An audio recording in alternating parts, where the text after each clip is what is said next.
Hey guys, okay, sorry about that before. This is part two. I know it was cut off on our step over here. So again, as I was saying, okay, we're gonna try to make sure that this is firm, not so tight that you're gonna break the damn frame. All right, so don't be on a muscle binge here. Okay, do it lightly, relax. Okay, all right. The next step is basically, well, I like to set the tension adjustment here. Okay, I'm gonna try to get it so that you guys can see it. All right, let me get this out of the way. Okay, you see this lever? Okay, this is not no advanced technology, high component things where it's using all this electrics and magnets and all of that. It's using what is known as simple gravity. This here is a very heavy weight. This here is an adjustment, okay? I'm gonna tell you what this does later, okay? But just let's go through it. You see this increments here? Okay, I believe it's 35, 40, 45, 50, 55, 60, and it keeps going up over here, okay? I don't think you're gonna string tensions that tight, not in this new technology nowadays. So I'm just trying to give you a general idea. This here is a weight, which actually we are going to set up, okay? I normally like to string my tensions at 46 pounds. Now, again, I'm gonna go over everything a little later, and I'm gonna just show you for now. Doing it with one hand is a little bit tricky. So if you see here, this says 45. Okay, 45. I'm gonna go to 46 because that's the normal tension I like to string my racket at, okay? Everybody's different, okay? You can string it tighter, looser, whatever. It depends on your preference. And if you make a mistake the first time around when you're doing this tennis stringing, don't worry about it, okay? It's not the end of the world. Just relax, take it easy, okay? There's many methods to stringing up this tennis racket. All right, so this here is a knob. We're gonna turn it counterclockwise, all right? So that we can go down over here. Hopefully this thing doesn't fall off with my one hand. Whoa, baby. Okay, here, let's see if we can get it over here. 45 is 46, okay? That's about 46 right there. Okay, let me just tighten it up. Okay. Okay, please, please make sure that, again, this is firm.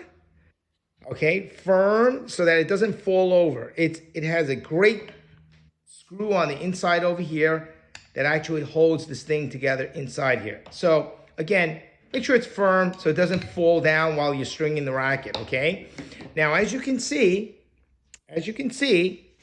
all right, when I lace the string through this thing here, you see this here? This actually, when it counters, it actually is tightening up the string. I'm going to show you exactly how that's done a little later, but as you can see, there's a ratchet here. This is because when you pull the strings through, okay, I'm gonna start cranking this thing up and pulling it down. Okay, it's actually a crank that actually tightens up the string. Now, I had a good friend long time ago when I started playing tennis, okay? He owned a tennis shop, and he always told me something. And what he said was, you have these electronic, string machines. Yes, they are super fast, super everything. But you're gonna be paying tremendous amounts of money for your tennis string machine. This is a basic stringing machine. Weight never fails, okay? So we know what the tension on the weight is over here, okay? So we understand that that's the thing. All right, now, guys, I'm just gonna show you the basic layout right now. You see this basic layout? Okay, the racket is set up, okay? The clamps, double check, make sure this is tight, make sure that's tight, okay? Make sure this is secure, make sure this is secure. Your tension is already set up, okay? Now, I am using a one-piece stringing method that I learned on YouTube from this guy many years ago.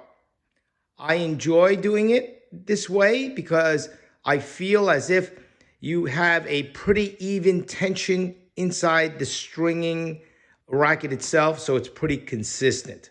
All right, so before I get into that, I am going to take my strings out. Again, you can use any type of strings that you guys like. I just so happen am using this Gamma. Okay, it's called Livewire.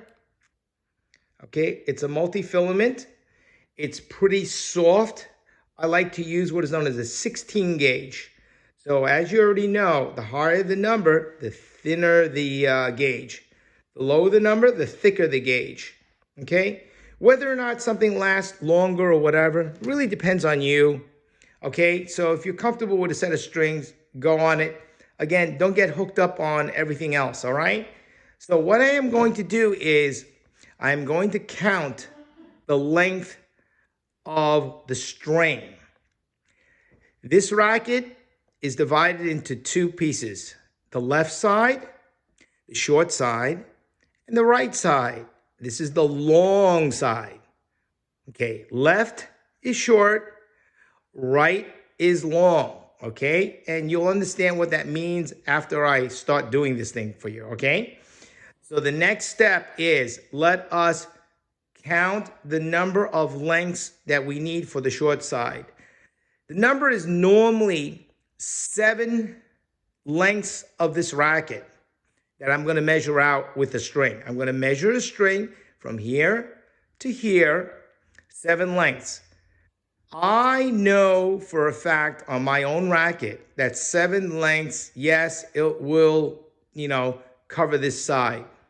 I have a lot of string left over. So instead, I do 7 lengths and a little longer. That's to give me some leeway, all right?